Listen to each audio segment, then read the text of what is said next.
You know, for many of us, this Good Friday and Easter weekend plays out in our minds with the same set of images every year.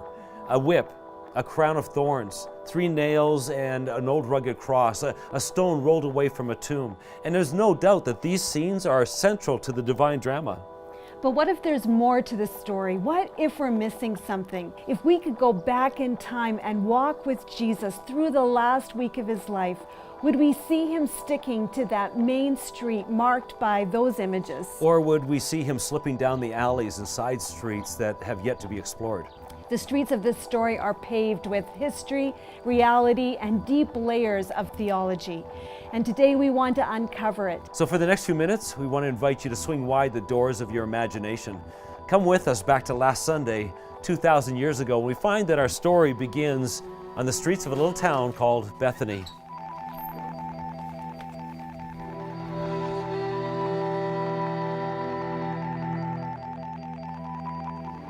The year is 33 AD, and Jesus arrived in this town just last night, Saturday night, from Jericho, about 21 kilometers away. Yeah, Bethany is right now part of the Palestinian territory of the West Bank, and it's only 3.5 kilometers from the old city and just on the other side of the Mount of Olives, separated though by a 30-foot high security wall. But when Jesus walked into this town, it was a place of welcome as he came straight here.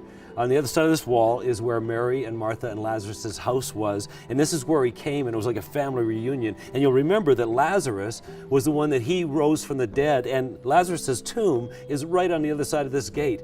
This is where he spoke those words, "Lazarus, come out," and Lazarus came out after being dead for 4 days. And Jesus declared right here, "I am the resurrection and the life." Welcome to day 1 of the week that changed the world forever. And it started right here in Bethany.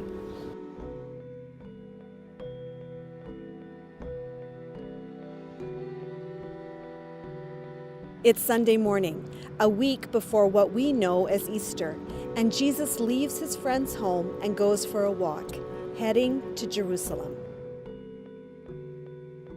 Jesus mounts the young donkey, and as he reaches the top of the Mount of Olives, this is what he sees.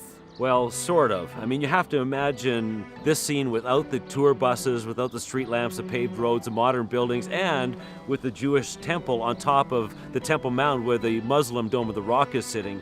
And this is a city of about 100,000 people that now has swollen to 300,000 people for Passover. It's a city that is just writhing with tension, religious and political tension. It's a city that is occupied by the Romans, and the Jewish people live in fear. And Jesus begins his procession down from the Mount of Olives into Jerusalem from the east. And history tells us that coming in from the west was Pontius Pilate, the Roman governor.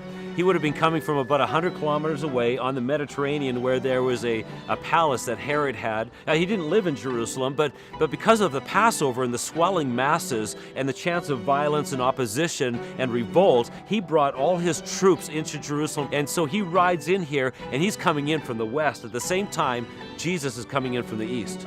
Can you imagine this emperor's representative, Pontius Pilate, riding in on the tallest stallion that you've ever seen? It was a display of power and of wealth. It was a display of domination and unquestionable authority. This was the kingdom of the world on display. Meanwhile, on this side of Jerusalem, coming in from the east, Jesus is mounting a counter procession against all that Rome stands for. It's a procession of humility. It's a procession of bravery, as Jesus is not afraid to poke the Roman monster. It's a procession of the poor and the weak. They're lining the streets. It's a procession of a power of a different kind, of love and grace. It's Jesus sending a message: I am king, and my kingdom is like nothing you've ever seen before.